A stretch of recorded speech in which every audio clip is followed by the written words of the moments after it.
Hey everyone, today I'm going to show you how to install SIM card on your Samsung Galaxy S26 Ultra.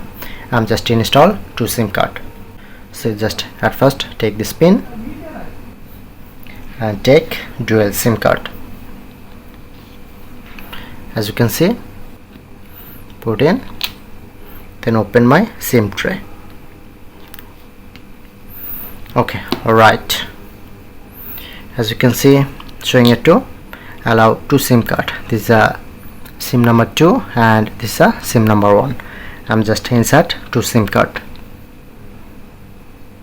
You just follow this corner at properly and the same way to connect this. Okay,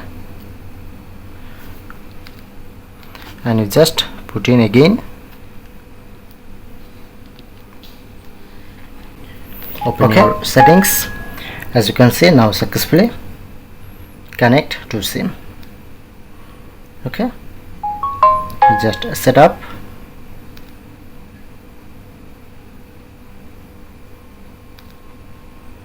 Okay, so just open your settings, press on to connection. As you can see, SIM manager now successfully connect dual SIM.